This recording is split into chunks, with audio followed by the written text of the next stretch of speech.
오늘부터 이제 영가 현각의 이제 증도가를 가지고 이제 강의를 할 예정인데요. 지난번에 여기 이제 진흥원에서 육조단경과 마음 공부 해가지고 육조단경을 공부를 했었어요. 또 그 전에 이제 달마 혈맹론도 했었죠. 이제 달마 초조에서부터 육조 해능 스님의 이제 경전까지 육조 단경까지 했었고, 오늘 보려고 하는 이 증도가는 그 육조 해능 스님에게 찾아와서 이제 인가를 받은 육조 해능의 제자입니다. 본래는 이제 영가 현각 스님이 혼자 공부를 많이 했다 그래요. 혼자서 공부를 오래오래 하다가 혼자 공부해도 그래도 인가를 받아야 되지 않겠느냐 해가지고 육조 스님을 찾아가서 일숙각이라고 불려요. 하루 문답 한번 하고 확인을 하고 그리고 바로 이제 떠난 것으로 유명하죠. 그래서 이 영가 현각 스님이 쓴 이 증도가라는 이 개송이 이 불교계에서 또 이 서원에서는 상당히 아주 유명하게 알려져 있는 고전입니다. 아주 그렇게 길지 않은 내용들이지만 아주 정말 놀라운 안목, 아주 훌륭한 안목을 갖춘 그런 어떤 가르침이에요. 이제 영가 현각의 증도가 이제 첫 번째에 보면은 이제 군불견 이렇게 썼어요. 그대는 첫 구절에 그대는 보지 못하는가 이렇게 썼어요. 그대는 보지 못하는가. 여러분은 봅니까 안 봅니까? 이제 뭐를 보죠 지금? 지금 다 저한테 이렇게 딱 눈이 꽂혀 계시는데 뭐가 보입니까? 형상이 보이고 이게 뭐 법상이가 보이고 이게 제가 보이죠, 그죠? 그거는 이제 보는 게 아니에요. 그거는 분별의 눈으로 보는 거죠. 제가 법상 스님이려고 하려면 여러분이 옛날에 어느 때인가 저렇게 생긴 사람은 법상 스님이야 라고 이렇게, 또 저런 옷을 입은 사람은 스님이야 라고 이렇게 배워오고 익혀왔던 분별의 업식, 명과 상, 이름과 모양을 갓난아기 때부터 특정한 모양에는 특정한 이름을 정해가지고 이런 모양은 이 이름으로 불리잖아요. 그러니까 그렇게 이제 특정한 모양을 분별한 거죠. 그것을 본단 말이에요. 근데 우리가 이렇게 보는 건 전부 다 분별된 대상을 봅니다. 전부 다 분별된 대상만 봐요.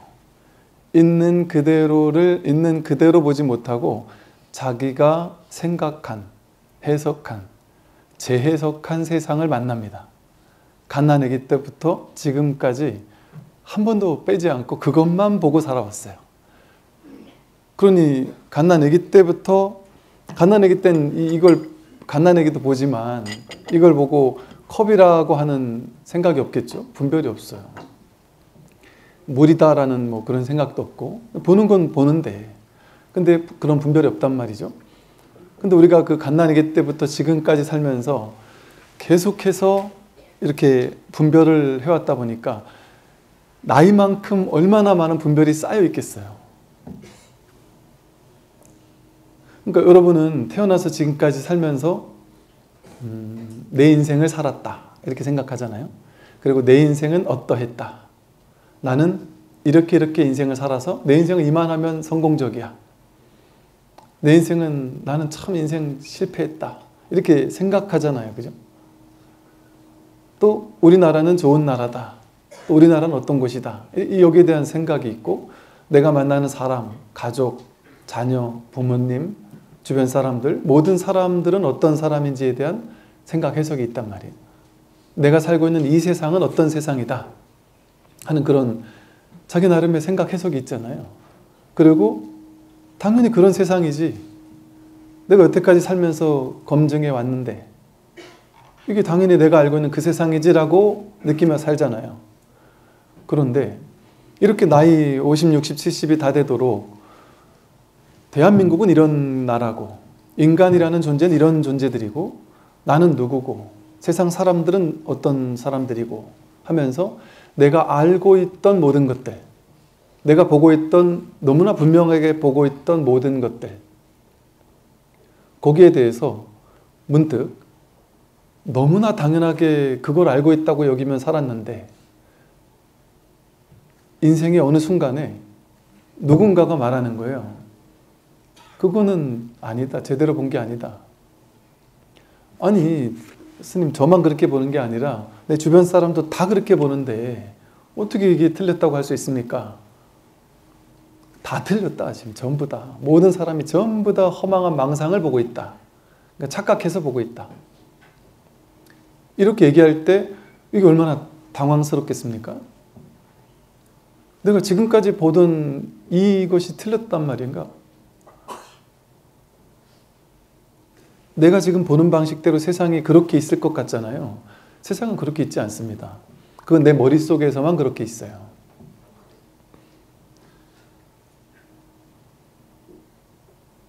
지금 이 세상을 우리는 이렇게 가시광선 영역으로 사람의 눈은 그렇게 보이잖아요. 근데 뭐 자외선만 보거나 적외선만 보는 곤충이나 파충류들은 그들이 보이는 세계는 좀 다르게 보이겠죠. 그죠? 똑같은 세계인데도 불구하고. 여러분이 만약에 갑자기 오늘 기억상실이 딱 왔다. 그러면 지금까지 보던 것과는 또 사뭇 다르게 보이지 않겠어요? 그럼 어느 게 맞을까요? 그리고 머릿속이 막 복잡하고 스트레스 받고 괴롭고 막 너무나 힘들고 괴로운 삶을 살아오던 어떤 사람이, 여러분도 그런 거 있을 거예요. 문득 전환이 일어날 때가 있잖아요. 그러니까 저도 젊었을 때 보면은 어떤 문제 때문에 한 3일, 4일, 5일, 일주일 스트레스를 엄청 받고 있었는데 너무 힘들고 괴로워서 어딜 가도 늘 그 걱정, 그 고민, 이래야 되나 저래야 되나 막 그 고민 속에 이렇게 있는데 버스를 타고 가다가 버스가 중간 화장실에 내려가지고 고속버스 화장실에 잠깐 세워줘서 화장실을 딱 들어갔는데 거기 뭐 구절이 하나 있는데 그거 하나를 딱 읽고 나서 번쩍 뜨면서 갑자기 그냥 괴로움이 확 사라져버리는 느낌? 내가 왜 이걸로 괴로워했었나? 아무것도 아닌 거 가지고. 이렇게 우리는 한 구절만 가지고도 아, 내가 크게 스트레스 받을 게 없었는데 내가 쥐고 있었구나 라는 걸 깨달으면서 탁 놔지기도 해요. 되게 쉽게. 너무나 힘들게 붙잡아 온 것인데 내가 붙잡았잖아요. 내가 이건 이렇고 저건 저렇고 내가 생각하는 것처럼 세상에 우리는 자기 분별이라는 게 뭐냐면 이 세상은 이런 곳이야 라는 자기만의 고정관념, 분별심이 있고요. 이런 곳이기 때문에 이런 건 좋은 거고 저런 건 나쁜 거야가 있어요. 그걸 분별심이라 그래요. 그래서 좋은 거는 더 가져야 되고 싫은 거는 버려야 되라는 생각이 있단 말이죠. 그걸 분별심이라 그러거든요. 그래서 우리의 인생은 뭐냐면 더 좋은 건 갖고 싶은 마음, 더 싫은 건 버리고자 하는 마음, 그 두 가지 마음 가지고 사는 거예요. 우리 삶의 원동력이. 좋은 거 더 많이 갖고 싶다. 싫은 거 없애버리고 싶다. 이 두 가지 생각을 가지고. 그러니까 바쁘죠. 항상 부족한 것 같으니까 더 많이 가져야 되고 지금보다 더 좋은 거를 갖고 싶고 내가 가야 할 길이 아직 도착하지 않았단 말이에요. 그러니까 우린 지금 전부 다 추구하는 자들이고 뭔가 달려가는 자들이거든요. 멈춰본 적이 없는 거예요. 이게 분별의 특징이에요. 분별하는 세계에는 멈출 수가 없습니다. 남들과 자꾸 비교하면서 분별하니까. 그러니까 나보다 다른 사람은 더 잘난 것 같고 더 잘 사는 것 같고 더 훌륭한 것 같고 더 많이 깨달은 것 같고 더 부자인 것 같고 나는 부족한 것 같고 그러니까 나도 저렇게 되기 위해서는 더 많이 애써야 된단 말이죠. 더 많이 노력하고 막 달려가야 된단 말이에요. 그러니까 쉬지를 못하는 거죠. 쉬지 못하고 계속 허덕이는 삶만을 사는 거예요. 계속 앞만 보고 달려가야지만 되는 것처럼. 그리고 이렇게 열심히 하면 그걸 얻을 수 있을 거야. 그걸 가질 수 있을 거야. 그 생각을 굳게 믿으면서. 그리고 여전히 못 얻게 되면 아직까지도 여전히 내가 얻고 싶은 걸 못 얻었다라고 생각될 때 내가 노력이 부족했어. 더 노력해야 돼. 그렇게 자기를 자꾸 채찍질한단 말이죠. 그러면서 더욱더 막 앞만 보고 달려가는 일들을 멈추지 못한단 말이에요. 근데 내가 A를 향해서 달려가고 있어요. 근데 딴 사람은 다 B나 C나 D를 향해 달려가고 있겠죠? 좋아하는 게 다르잖아요. 취하고 싶은 게 다르잖아요. 갖고 싶은 게 다르잖아요. 대부분에서 나는 A라는 회사에 취직하고 싶어 죽겠는데 수많은 사람들은 그 회사 별 취직하고 싶은 마음이 없어요. 나만 거기 꽂혀서 달려가는 거거든요. 나는 저 사람이 좋아서 저 사람과 사랑을 이루고 싶은데 남들은 아무도 관심이 없어요, 그 사람에게.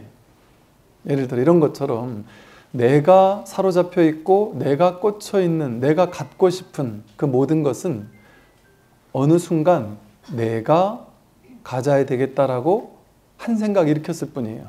집착했을 뿐이에요. 원래부터 그걸 내가 갖고 싶었던 사람이 아닙니다. 그래서 보세요. 여러분이 지금까지 살면서 원래 지금 내가 얻고자 한 거, 내가 갖고 싶은 거, 내가 가지려고 했던 거, 그걸 내가 진짜 가져야 될까요? 그리고 그걸 내가 진짜 노력하면 가질 수 있는 게 맞을까요? 그게 진짜 나에게 달린 게 맞을까요? 내가 노력하면 정말 되는 걸까요? 그게 될 거라고 확 집착을 하게 되면 그걸 위해서 막 안간힘을 쓰면서 달려가야 되는 일이 벌어져요. 그런데 그걸 향해 달려가지 말라는 게 아니라 달려가기는 하더라도 집착을 내려놓고 이게 본질이 뭔지를 깨닫고 아, 이거 내가 그냥 갖고 싶으니까 가지려고 노력은 하되 될지 안 될지 이건 모르니까 모르잖아요, 솔직히. 내가 부자가 될지 안 될지 어떻게 알아요? 노력은 해보되 모르는 거죠, 결과는. 자식이 잘 될지 못 될지 내가 어떻게 알아요? 나에게 달린 일이 아니에요. 내가 잔소리한다고 더 잘 되는 게 아니잖아요. 오히려 잔소리를 많이 할수록 더 안 될 확률이 높지. 사이도 틀어지고. 그러니까 집착한다고 되는 게 아니라는 게 너무나도 명백하단 말이죠. 근데 우리는 이 집착을 놓을 수가 없다라고 생각해 왔단 말이죠. 근데 그 집착은 남들도 다 하는 집착이 아니에요. 보편적으로 모두가 다 하는 집착이면 맞아 모르겠지만 그리고 그걸 얻었다고 해서 정말 행복하리라는 보장이 없단 말이에요. 우리가 제일 좋아하는 돈부터 여러분 서울 사시는 분이니까 예를 들어요. 강남, 뭐 서초동, 뭐 또 여기 용산 뭐 이런 데 예를 들어 집을 갖고 싶다. 근데 이게 죽도록 노력해가지고 여기 집을 가져야 되잖아요. 근데 죽도록 노력을 안 해도 조금만 외곽으로 나가면 안에 들어가 보면 좋은 집 여기보다 훨씬 싼데도 훨씬 좋은 집이 많잖아요. 주변 여건도 좋거나 이럴 수 있잖아요. 제가 옛날에 강원도 양구나 뭐 이런 온갖 데 이런 데 살아보니까 진짜 편의점 하나 가려면 한참 가야 되는 그런 오지 중에 오지, 이제 슈퍼조차 없는 이런 오지에도 살아보니까 저는 어떻게 살지 싶잖아요. 여러분들 뭐 주변 여건 환경 뭐 무슨 뭐 요즘에 뭐 무슨 세권 이래가지고 막 뭐 쓰레빠 신고 다니는 뭐 이런 걸 중요하다고 느끼는데 사실 그건 중요하다는 생각이지 그 중요하지 않아요. 제가 오지에서 살아봐서 알아요. 그게 있어도 좋고 없어도 좋은 거거든요. 근데 또 없을 때 거기서 느낄 수 있는 또 찐함이 있어요. 그거 1시간을 달려가야지만 강원도 양구에 있는 그 군인 가족분들은 1시간을 달려가가지고 속초 이마트 가서 장 봐가지고 오거든요. 2주에 한 번씩. 군인 가족분들. 근데 2주 사고 갔다 오는 그 재미. 그 재미로 갔다 오고 이제 요거 가지고 2주 사는 거예요, 그냥. 근데 그 즐거움이 있다니까요. 딴 거 뭐 할 게 없으니까 그 주변 뛰어놀고 하면서. 그런데 내가 이렇게 추구해오던 이것이 정말 그걸 가져야 되는 걸까? 정말 그게 있어야 되는 걸까? 노후를 위해서 이만큼 준비해놔야 된다고 생각했는데 정말 그만한 준비가 필요했던 걸까를 알 수 없잖아요. 알 수 없어요. 근데 알 수 있을 거라고 착각하면서 그 생각에 점점 집착해 가는 거거든요. 내가 만든 겁니다. 그럼 그걸 내려놓는 건 누구밖에 못할까요? 나밖에 못해요. 내가 붙잡은 거기 때문에. 인생의 어느 시기에 내가 붙잡은 거기 때문에 내려놓는 거 100% 나밖에 할 수 없습니다. 그리고 명백하게 할 수 있어요. 여러분 우리 옛날에 절에서 수련회 같은 거 갔을 때 제가 옛날에 그런 걸 했던 기억이 나요. 출가 명상. 그래가지고 오늘 지금까지 벌어놓은 거 뭐 인연 맺어놓은 거 심지어 여러분 같은 뭐 자식 뭐 돈 벌어놓은 거 뭐 집, 차 뭐 모든 걸 다 내려놓고 다 내려놓고 당장 지금 여기서 출가할 수 있느냐? 그러면 출가 못한다고 다들 그런단 말이에요. 그러면 아니다. 그건 자기 생각이다. 출가할 수 있다. 100% 출가할 수 있다. 지금 여기서 곧장 출가할 수 있다. 누구나 가능하다. 그럼 막 난리가 나요. 이제 가진 게 많은 사람들부터 이제. 저는 절대 이거 보려고 얼마나 고생을 했는데 이거 하란 얘기입니까? 죽어도 못한다 그래요. 죽어도 못한다는 건 자기 생각이고 한 생각 돌이키면 분명히 할 수 있다. 그 나중에 이 말귀를 못 알아듣는 사람들이 그 스님한테 뭐라고 덤비냐면 화를 막 버럭버럭 내면서 스님이 저를 왜 스님은 출가에 집착하십니까? 이러면서 저희 보고 집착하지 버리면서 왜 자꾸 출가하라고 하시는 거야? 하면서 화를 막 내더라고요. 그래서 야 스님이 진짜 출가하라고 하는 거겠냐? 뭔가 공부할 게 있으니까 저랬겠지. 얘기해도 뭐 말귀를 못 알아듣는 사람도 있었는데 대부분은 이제 이게 뭔가가 있나 보지 하고 그냥 내가 마음 열고 수련회 왔으니까 마음 열고 진짜 저 얘기를 한번 따라가 보자 하고 나중에는 이제 막 싸우다가 이제 탁 포기하고는 다시 이제 앉았단 말이에요. 그럼 이제 출가할 수 있다. 저는 불교가 종교도 아닌데요. 하기 싫은데요. 막 이런 얘기 내려놓고 지금 출가하기 싫은 사람은 좋다 알았다 하면서 이제 그때 기회를 했어요. 출가하기 싫은 사람은 지금 모든 걸 그만두고 아프리카나 유럽으로 이민을 가야 된다. 모든 걸 내려놓고 그 다시 안 돌아온다. 그리고 가족들 아무도 안 따라간단다. 할 수 있느냐? 못하죠. 할 수 있다니까. 못합니다. 계속 실랑이를 하다가 왜 그렇게 실랑이를 했을까요? 할 수 있다니까요. 여러분 지금 출가할 수 있을까요? 100% 할 수 있습니다. 이제 이렇게 얘기를 해요. 제가 가진 게 많아서 못해요. 이렇게 얘기하거든요. 여러분 부처님보다 가진 게 더 많아요? 부처님은 한 나라의 왕자였는데 가진 게 얼마나 많아요? 삼시전이 있었어요. 여러분은 집 하나 구해보려고 평생 죽도록 고생하는데 부처님은 시중 드는 사람들이 막 넘쳐나는 그런 궁전이 3개나 있었단 말이에요. 그런 분도 그걸 버렸단 말이에요. 부처님도 마누라 있고 자식 있고 다 있었단 말이에요. 부모님 있고. 그냥 버렸단 말이에요. 근데 그게 안 되는 게 아니거든요. 오죽했으면 몰래 도망쳤잖아요. 부처님이 오죽했으면. 즉 안 된다는 건 생각인데 안 되는 건 진짜 생각이거든요. 생각에 나를 발목 잡았을 뿐이거든요. 됩니다. 무조건 됩니다. 왜? 여러분이 만약에 지금 교통사고 나서 죽잖아요?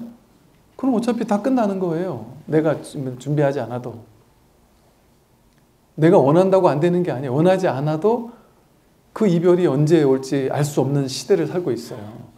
여러분이 차를 타고 여기까지 오셨을 때 그 차가 조금만 삐끗했으면 교통사고나 죽을 수도 있었단 말이에요. 언제 내려놔야 될지 몰라요. 알 수 없어요. 근데 지금 과도하게 쥐는 사람은 이거 천년만년 가질 수 있을 거라고 착각하니까 쥐고 있겠지만 알 수 없단 말이죠. 그러니까 출가 명상 저는 그런 거 못해요. 이렇게 생각할 게 아니라 진짜 이게 출가는 그냥 상징이에요. 모든 걸 내려놔 볼 수 있느냐 이 소리예요. 그렇다고 해서 실제 그 돈을 다 뺏어가지 않는단 말이죠. 근데 그 수련에서는 그분이 출가 명상을 하기 전에 좀 쉬운 거부터 하나하나 했는데 가지고 있는 모든 돈을 10원 한 장 없이 탈탈 털어서 다 가져와라. 나 주고 가라. 절에 왔는데 이 정도 보지도 못하냐. 버스비도 필요 없다. 싹 털어가지고 줘라 그랬더니 또 그거 가지고 막 짜증내는 사람들이 많아가지고 나중에 어쩔 수 없이 버스비만 주겠다고. 집에는 가야 되지 않겠냐고. 그러니까 누가 또 버스비 말고 그러면 가는 길에 배고프니까 밥 사 먹을 돈을 남겨달라고 막. 그 얘기가 아니란 말이에요. 거기서 버스비도 안 주고 아무것도 안 주고 싹 뺏어도 여러분 죽을까요? 집에 못 갈까요? 어떻게든 가게 돼 있다니까요. 그거조차 못 내놓더라니까요. 근데 뭐든지 내려놓을 수 있단 말이죠. 그래서 딱 모아놓고는 이제 어느 정도 생각을 깨준 다음에 다 생각이라는 얘기를 깨준 다음에 방에 딱 가둬놓고서는 못 나온다 이제. 여기서 혼자서 눈을 감고 나는 지금 출가한다. 마음을 잡아라. 그리고 출가에 걸림돌이 되는 걸 다 내려놔라. 그리고 이제 출가할 수 있겠다는 사람만 옆방으로 와라. 그 사람들만 같이 밥 먹자 이제.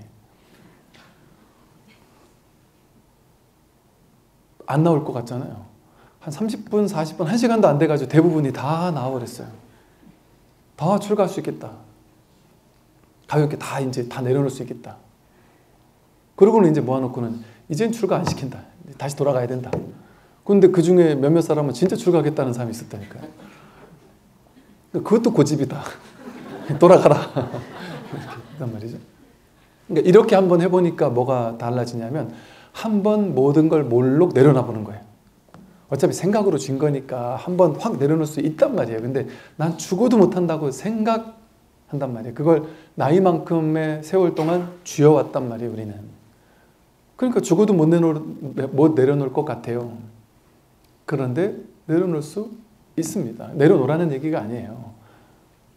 내려놓고 다시 붙잡는 거예요. 그러면 머무는 법 없이 마음을 내고 살 수 있어요. 다 가지지만 가진 거에 집착 없이 살 수가 있어요. 이렇게 안 되는 게 아니라 되거든요. 근데 우리는 관념이 절대 안 되라고 꽉 쥐고 있어요. 절대 안 된다. 이건 거의 절대적이에요. 절대 안 된다 이렇게 생각해요. 여러분이 나는 지금 삶의 목표가 있잖아요. 여러분이 그 목표 때문에 이렇게 열심히 사는 어떤 목표가 있을 거 아니에요? 그 목표 내려놓을 수 있을까요? 없을까요? 내려놓을 수 있습니다. 그게 진짜 내 삶의 목표가 맞을까요? 알 수 없단 말이에요. 나는 건강하고 싶어. 지금보다 더 건강한 게 목표야. 이렇게 생각하지만 진짜 건강해야 될까요? 지금 아프다면 나는 건강해야 되는 사람이 아니라 지금은 아파야 되는 사람이에요. 그렇다고 해서 병원을 가지 말라는 건 아니에요. 병원도 가고 낫기 위해 노력은 하지만 될지 안 될지 알 수 없단 말이에요. 지금 이 아픔이 계속 갈 수도 있어요. 그리고 이 병 아픈 게 계속 간다고 해서 문제냐? 문제가 아닐 수도 있어요. 그게 오히려 더 나를 살리는 걸 수도 있습니다. 내가 회사에 절대 잘리고 싶지 않다. 진짜 그 맞을까요? 회사에 잘리면 안 되는 걸까요? 어쩌면 그 회사에서 잘리는 게 훨씬 더 좋은 걸 수도 있잖아요. 알 수 없단 말이에요. 모든 가능성에 마음을 열 수 없을까요? 열 수 있다니까요. 근데 왜 마음을 못 열까요? 자기 생각에 대한 고집 때문에. 난 이렇게 살고 싶어 하고 달려가고 있는 그거 자기 생각이에요. 그게 진짜 맞는지 알 수 없기 때문에 내려놓을 수 있습니다. 내가 틀렸는지 모르잖아요. 근데 법화경에서 제법 실상, 선에서는 총목보리, 입처개진, 있는 이대로가 진실이라고 한단 말이에요. 현실이고 진실이라고 한단 말이에요. 지금 자기에게 주어진 여러분의 각각의 사람들마다 각각의 자기 삶이 있잖아요. 자기에게 주어진 나만의 독특한 독자적인 삶이 있잖아요. 그게 진리예요. 여러분은 한 명도 빼놓지 않고, 이거 거짓말 아니에요. 이거는 진짜 거짓말 아니에요. 사기 아니고 진짜로 하는 말인데, 여러분들은 아니 스님 저는 제 인생 마음에 안 드는데요. 저는 제가 원하는 이상적인 삶의 모습이 있어요. 난 저 사람처럼 살 거예요. 이러잖아요. 그게 틀렸다니까요. 명확한 진실은 지금 나처럼 사는 것, 지금 나로서 사는 것, 지금 내가 아무리 마음에 안 들더라도 지금 이 삶이 지금으로선 진실이라니까요. 완벽한 진실이고 그 진실을 확 받아들일 때 그걸 부처라 그래요. 더 이상 추구하지 않고 지금 여기서 완전한 만족이 있을 때, 그러면 괴로움이 없잖아요. 추구하는 게 없잖아요. 근데 추구하는 게 완전 없는 건 아니에요. 추구하되 추구하는 바가 없이 추구하는 거지. 즉 집착 없이 추구하는 거죠. 그러니까 삶은 계속 살아요. 일은 열심히 해요. 오히려 더 순수한 열정으로 더 일이 잘 돼요. 집착이 없으면. 삶이 가볍고 가벼워지니까 저절로 이렇게 릴렉스가 되니까 무엇이든 내 힘으로 하는 게 아니라 뭐랄까요? 이렇게 법계의 지혜가 붙게 되고 저절로 되게 돼 있어요. 신기하게. 이게 놀라운 일이 벌어져요. 이게 사람이 가벼워지기 시작하면, 이게 이완이 되기 시작하면요, 내가 온 우주 전체로 열린단 말이에요. 열리면 이게 우리 모든 존재는 마치 안테나와 같다 이런 표현을 쓰거든요. 안테나는 주파수만 딱 맞추면 여기 모든 주파수가 지금 다 떠다니고 있지만 주파수를 안 맞추면 안테나 소리가 딱 안 잡히잖아요.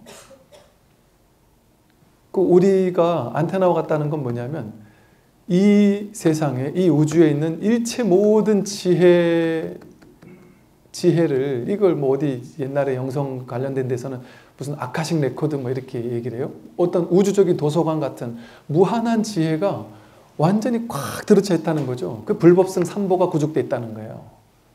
근데 나는 거기에 주파수를 못 맞추는 거예요. 뭐에 주파수 맞추냐? 내 분별에만 주파수를 맞추는 거예요. 자기 생각에만 주파수를 맞추고 사는 거예요. 그 생각만 내려놓으면 바로 이 전체를 와 접속하는데 따로 주파수 넘버가 없기 때문에 자기가 생각하는 고집, 집착, 그 생각만 탁 내려놓는 순간 그냥 곧장 부처라니까요. 그러니까 부처는 따로 없습니다. 이 선이라는 거는 부처가 따로 없는데 견성이라는 중간에 기착지를 하나 임시로 만들어가지고 뭔가 있는 것처럼 만들어서 거기까지 오게 한 다음에 그 다음 수월하게 갈 수 있도록 하기 위한 하나의 방편이에요. 놀라운 방편이에요. 깨달음이 따로 없습니다. 지금 내가 깨달음이지. 지금 자기가 깨달음이지. 자기가 부처예요. 이거는 제가 아까 그랬잖아요. 사기 아니다. 거짓말 아니다 한 게 이게 진짜이기 때문에 그래요. 그런데 지금 내가 부처고 내가 사는 이 삶이 부처고 여러분은 각자 한 명 한 명 전부 다 부처가 지금 살고 있단 말이에요. 마음은 여러분 마음, 제 마음, 부처님 마음 따로 있는 것 같잖아요. 그러니까 여러분 옆에 사람들 보면 저 사람 마음이 좀 안 좋은데요? 저 사람 성격 안 좋은데요? 그러잖아요. 그거는 인연 따라 생겨나는 성격일 뿐이잖아요. 성격은 계속 바뀌는 거잖아요. 외모도 계속 바뀌어요. 능력도 바뀌어요. 돈도 바뀌어요. 여러분 10대 때 뽀송뽀송한 그 외모 없어졌잖아요. 다 없어졌잖아요. 느낌, 생각, 감정, 의식 다 바뀌어요. 다 바뀌는데 그게 어떻게 나예요? 이 몸이 내가 아니고 느낌, 생각, 의식, 마음이 내가 아니에요.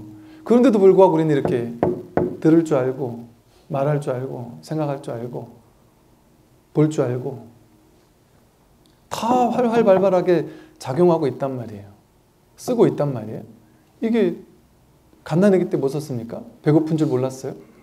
갓난아기 저절로 지가 배고플 때 울 줄 알고 젖이 있으면 빨 줄 알고 배부르면 쌀 줄 알고 다 할 줄 안단 말이에요. 그걸 본래부터 갖추어진 우리 살림살이라 그러거든요. 이 자기 마음은 이 마음 지금도 쓰고 있다니까요. 지금 설법을 뭘로 듣고 있냔 말이에요. 이게 없으면 들을 수가 없어요. 우리 모두가 이거 하나 쉐어해서 쓰고 있어요. 우리가 모두가. 이 온 우주 전체가. 강아지, 고양이 다. 파리, 날파리까지. 모두가 이거 하나예요. 그냥 이 온 우주 삼라만상 다 다른 이 제각각 다 다른 모양이 모양을 따라가면 다 다르지만 이 자리에서는 다 똑같아요. 신묘한 묘한 이 뭐지 이거 왜 이렇게 다 같지 하는 이 감각이 있다니까요. 이 감각을 우리가 놓쳤을 뿐이지. 그 이 자리에는 원하는 게 없습니다. 뭐 있거나 없는 게 없어요. 있거나 없는 건 인연 따라 생기고 사라지는 거예요. 여러분 10대 때 20대 때는 간절히 무언가를 막 너무나 목숨 걸고 원했던 게 있을 수 있을 거 아니에요? 그거 지금도 원하나요? 그때만 중요하게 원했지. 20대 초반에 막 사랑에 목숨 걸고 난 이 사랑에 죽을 거야 막 이러는데 지금 생각하면 웃기잖아요. 그때 내가 막 그 사람과 헤어져서 막 식음을 전폐하면서 막 술 먹으면서 죽을 거라고 했는데 내가 그 양반하고 헤어지고 나서 지금 이제 한 3, 40년 지나가지고 누가 그러대요. 3, 40년 지났는데 그때 그 사람 가끔 떠올랐는데 어디 휴게소에서 만났대요. 휴게소에서 만났는데 나는 그 사람 알아봤는데 그 사람은 나를 모르고 내가 모자 쓰고서는 이렇게 슬쩍 봤대요.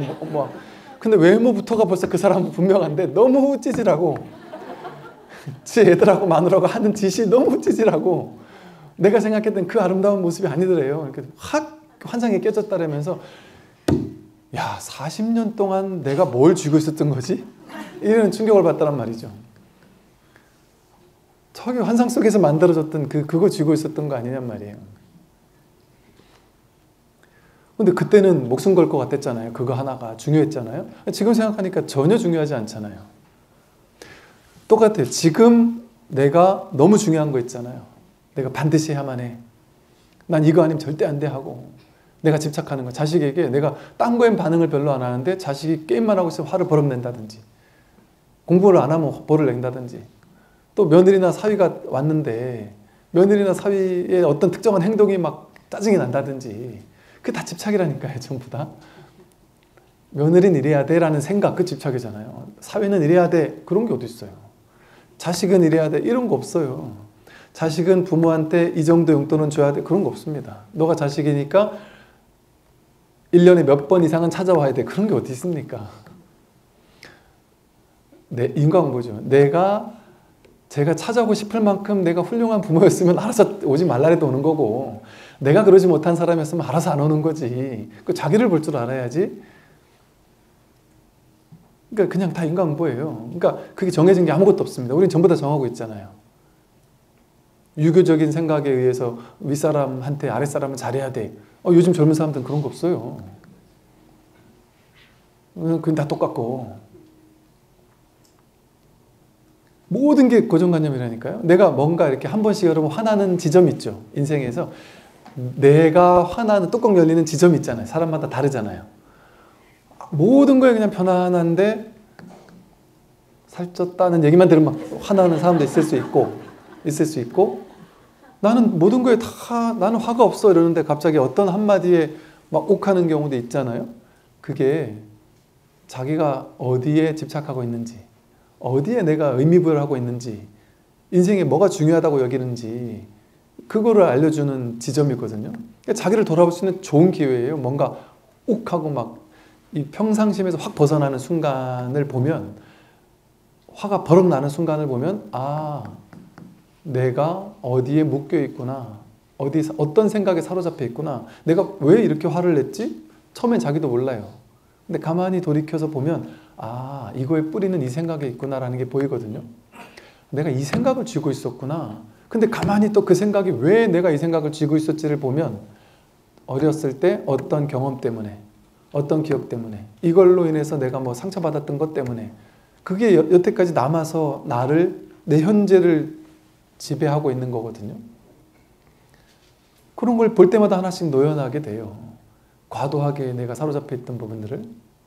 이렇게 내가 사로잡혀 있던 모든 부분에 대해서 이렇게 내가 세상을 바라보는 자기마다의 틀이 있단 말이에요. 이건 좋은 거, 저건 싫은 거라는 틀이 있어요. 그걸 분별심이라 그래요. 분별의식. 분별의식이 쌓여있는 의식이 분별업식이라 그래요. 업식. 그 업식, 어떤 특정한 생각, 이건 옳고 저건 틀리다라는 업식에 집착하고 있으면 그게 내 인생의 장애가 돼요. 장애가 되니까 업장이 된단 말이죠. 그 업장에서 어떻게 노연하느냐, 그 업식이 늘 나를 지배하고 있구나를 봐야 된단 말이에요. 그러면 이 업식에서 노연하는 거는 어떻게 하면 될까요? 내가 뭔가 과도하게 반응하는 업이 올라올 때, 뭔가 이 평상심 여여함을 방해하는 어떤 게 올라올 때, 그럴 때마다 아, 이게 나의 주요한 업식이구나, 이런 걸 보고는 그걸 내려놓을 수 있다. 분명히 내려놓을 수 있습니다. 근데 일단 여기서부터가 나는 절대 못 내려놔요. 그거는 내려놓고도 그걸 활용할 수 있어요. 활용해 쓸 수는 있어요. 완전 버리라는 게 아니에요. 마음으로 버리고 그냥 쓸 수 있단 말이에요. 여러분, 가진 돈을 다 내려놓으라는 거예요. 이 돈 몰록 내려놓을 수 있느냐? 내려놓을 수 있다니까요.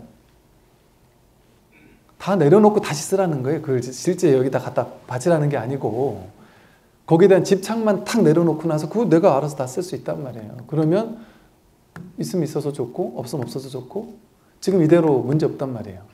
그러니까 지금 이 문명업식 때문에 이게 옳다고 생각하는 거예요. 문명업식의 특징은 내가 알 식자잖아요. 안다는 거거든요. 내 인생에 뭐가 좋고 뭐가 나쁜지 난 알아. 이게 망상인 줄 알아야 돼요. 모른다는 게 지혜인 줄 알아야 돼요. 아니까 이건 내 인생에 더 가져야 되고 저건 없어져야 돼, 이렇게 착각하는 거예요. 그러니까 더 있어야 되는 건 취하고 싶고 없어야 되는 건 버리고 싶은 욕망과 집착에 사로잡혀서 사는 거예요. 그런데 알 수 없어요. 알 수 없어요. 지금까진 그게 맞았지만 앞으로는 그게 틀릴 수도 있어요. 내 생각이. 그 생각에 사로잡히지 않고 그 생각을 놓아버릴 수 있다. 내가 붙잡은 거니까 내가 놓을 수가 있어요. 손해보는 건 하나도 없다. 놓고 나서 다시 다 활용해 쓸 수 있으니까. 그래서 지금 여러분들이 내가 원하는 거 있잖아요. 내가 가고 싶은 거 추구하는 바, 난 이래야 돼, 저래야 돼, 나는 건강해야 돼, 내 자식은 내 말을 잘 들어야 돼, 남편은 나한테 이렇게 해야 돼, 돈을 좀 더 많이 벌었으면 좋겠어, 어디로 이사 갔으면 좋겠어, 이 모든 내가 꿈꾸고 추구하는 바, 그 몰록 놓을 수 있어요. 지금 여러분 예를 들어 목표가 있었을 수 있잖아요. 나 어디로 이사 가야 되는 목표가 있었어요. 예를 들어 내려놓으란 말이에요. 그거를 내려놓고 다시 갈 수 있단 말이에요. 내려놔도 갈 수 있어요. 내려놓고 나면 무리수 두지 않고 가게 되죠. 근데 그 모든 붙잡고 있는 게 이게 내려놓으라는 거는 그게 틀렸다 맞다 이런 개념이 아니에요. 내려놓고 쓰게 됐을 때 훨씬 전체를 볼 수 있는 열린 지혜의 관점에서 선택이 저절로 나와요. 즉 내가 안다는 생각을 하면 선택을 할 때 결정을 할 때 아는 머릿속에 쌓여있는 아는 업식을 가지고만 판단해요. 그러니까 제한되죠. 전체를 못 보죠. 인지협착이 돼가지고 맨날 보는 것만 보는 거예요. 가는 데만 가고 가는 길로만 가고 만나는 사람만 만나고 하고 싶은 것만 하고 내가 싫어하는 걸 딱 정해놓고 그거는 절대 꼴도 안 본단 말이에요. 그 업대로 사는 거예요. 그러니까 삶이 진부하죠. 재미가 없죠. 새로움이 없죠. 자기가 업에 갇혀가지고 사는 그게 감옥이에요. 근데 마음을 활짝 열고 쥐고 있구나라는 걸 인식하게 되면 그걸 내려놓을 수 있어요. 그럼 어떻게 될까요? 지금을 살 수 있어요. 내가 꿈꾸는 바는 미래에 있는 거잖아요. 미래에 내가 그걸 갖기 위해서 지금을 희생해서 노력하는 거잖아요. 그러면 미래를 향해 치닫는 것은 그래가지고 죽었다 깨나도 공부도 안 되고 깨달음도 있을 수가 없어요. 첫 걸음이 뭐냐? 지금 여기 있을 수 있느냐거든요. 지금 여기서 나라는 지금 이 독자적인 이 인생, 이 삶 전체, 나의 조건, 환경, 이 몸, 이 모든 것을 있는 그대로 그냥 받아들일 수 있느냐? 그냥 허락해 줄 수 있느냐? 허용할 수 있느냐? 왜냐면 이게 현실이니까요. 이게 진실이니까. 이게 부처니까요. 부처는 지금 이거 하라고 나를 보냈단 말이에요. 그리고 이거를 경험하고 싶어 하는 거예요. 지금 부처는. 여러분 지금 자기 삶을 보고 있잖아요. 자기 삶을 경험하고 있잖아요. 그대는 보지 못하는가? 자기 삶을 이렇게 보고 있단 말이에요. 이 보는 이놈이 자기거든요. 보이는 게 자기가 아니고 내 외모 거울 보면 보이잖아요. 보이는 건 내가 아니에요. 그걸 보고 있는 놈이 자기지. 삶을 살면서 보고 듣고 느끼고 알고 다 하잖아요. 그거 내가 손도 보이잖아요. 몸을 내가 보고 있고 몸의 감각을 내가 알아차리고 있잖아요. 알아차린 놈이 나지 이 대상, 알아차리지는 그 대상이 내가 아닙니다. 어떤 뭐 우울함이 생기든 괴로움이 생기든 우울함, 괴로움 왔다 가잖아요. 우울할 때 우울하네 하고 알고 우울함이 떠나갔을 때 우울함이 떠나간 줄 아는 그 놈은 오거나 가지 않잖아요. 늘 여기 있잖아요. 여여부동하잖아요. 여기서 여러분이 갓난아기 때를 보고 있지 않았나요? 여러분 10대 때 그 재기발랄했던 그 당시 삶을 이놈이 보고 있었단 말이에요. 지금도 이게 보고 있어요. 보이는 거 그거는 전부 다 왔다 가잖아요. 무상하게 왔다 가는 거예요. 그건 다 내가 아니에요. 그게 세상이 아니에요. 보이는 건 임시로 왔다 가는 거예요. 근데 보이는 거, 모양 있는 세계 그걸 실제라고 여기면서 살았단 말이에요. 그러니까 보이는 모양은 왔다 가는 거라 허망해서 쥘 게 없는데 그 중에 좋아 보이는 거 하나를 쥐고 나는 여기에 인생을 바칠 거야. 나는 돈을 얼마나 벌 거야.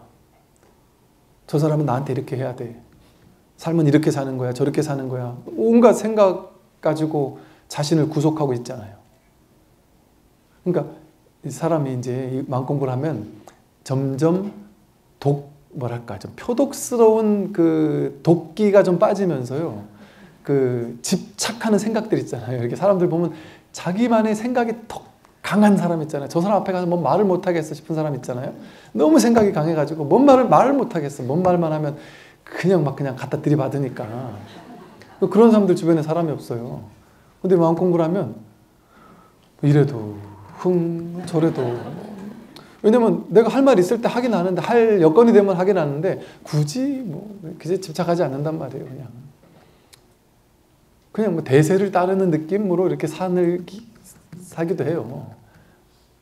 왜냐면 그렇게 중요하지 않으니까.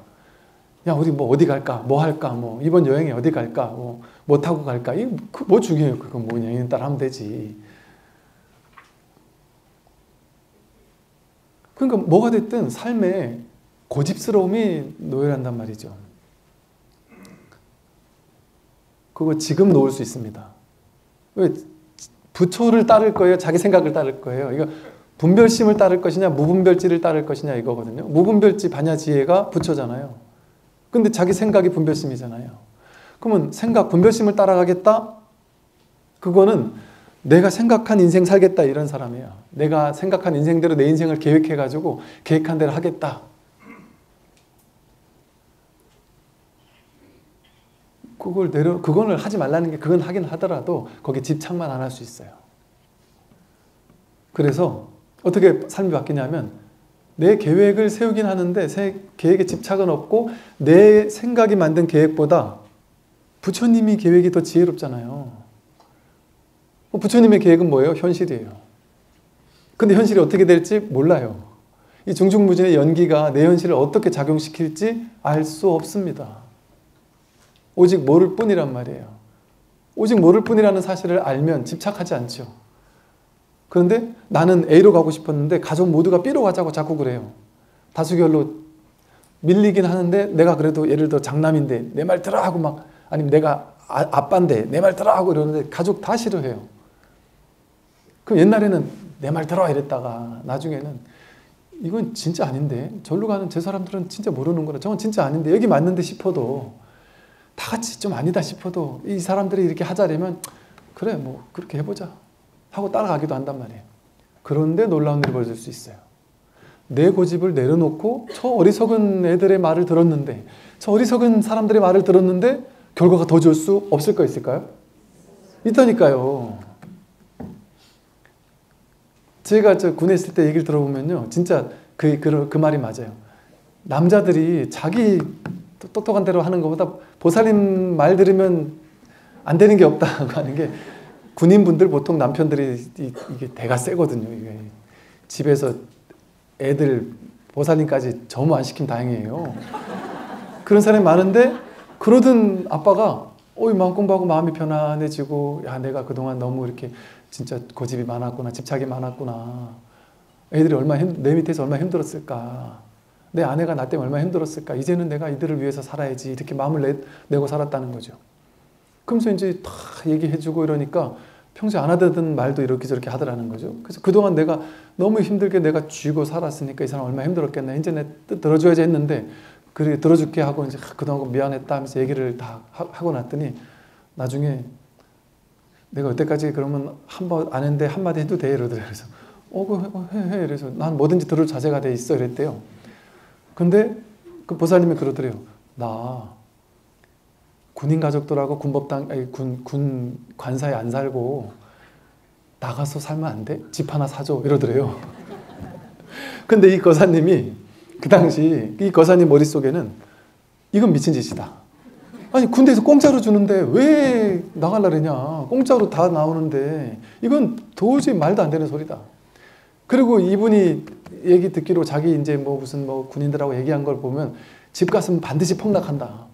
일본이 집값이 완전 폭락했다더라. 10분의 1로 떨어졌다더라. 내가 지금 군 생활하면서 얼마나 힘들게 모아놓은 돈인데, 이거 2억 3억을 겨우겨우 모아놨는데 이걸 집을 사면 그게 10%로 떨어지면 2천만 원 될 거 아니냐, 죽어도 안 된다, 이렇게 설득을 하니까 보살님 표정이, 그럼 그렇지 네가, 이런 표정이더래요. 그래가지고 내가 한 말이 있어서, 이건 진짜 이거 100% 이 어리석은 마누라의 말을 들으면 큰일 나는데, 10분의 1 토막 나는데, 그러더라도 내가 집착하며 살지 말자. 이 사람이 그게 행복하다면 이 사람 행복한 대로 하자. 그래가지고 그때 이 보살님 말 듣고 그냥 어디 좀 적당한 도시에 집을 하나 사줬다는 거죠. 그러면서 그렇게 속이 쓰리고 막 괴로웠대요. 모든 군인들이 나중에 가서 그분 부러워하면서 그분 집이 막 집값이 올랐다면서 좋아했다는 거죠. 그러면서 그분이 제가 꽤 오랜 세월이 지난 다음에 만났었거든요. 전역하고 나서. 얼굴이 환해요. 그래서 그러니까 하는 얘기가 그거예요. 야, 스님 진짜 스님 옛날에 모를 뿐이란 말이 진짜 맞아요. 나는 사실 제가 이 마누라를 되게 무시하고 살았는데 내가 군생활 몇십 년 동안 번 돈보다 이 사람이 번 돈이 훨씬 많아요. 근데 그때는 내가 경제 경영 이런 것 쪽에 공부를 많이 했기 때문에 내가 더 많이 한다고 확신을 했다는 거죠. 제가 그 말씀 드리면서 제가 육사했을 때 저도 들은 말이에요. 그 옛날이죠. 옛날에 육사 경제 경영학과 교수님들이면 우리나라에서 제일 똑똑한 교수님들 아니에요. 근데 그때 그런 일이 있었대요. 그 경제 경영학과 교수님이 그 밑에 있는 교수들이 서울에 그냥 여기 이 주변에 그냥 집이나 한 채 산다 그랬더니 너 어리석은 생각이다. 서울에 집 주변에 집 사봐야 이 시골 동네에 이게 돈이 되냐? 이게 돈 안 된다 하면서 그분이 경제학 교수가 저 어디가 섬을 살아내고 뭐 어디 저 외딴 어디를 살아내고 그럼 나중에 땅값 오른다 그랬대요. 그때 산 사람이 있대요. 근데 그때 그 말 안 듣고 나는 부자 안 돼도 되니까 그냥 편하게 여기서 그냥 살래요 하고 집 차갑고 욕망 없이 그 똑똑한 사람 말 안 듣고 여기 집 산 사람이 지금 대박이 났대요. 그러니까 똑똑한 사람 말이라고 무조건 오를 수 있느냐? 모른다니까요. 모릅니다.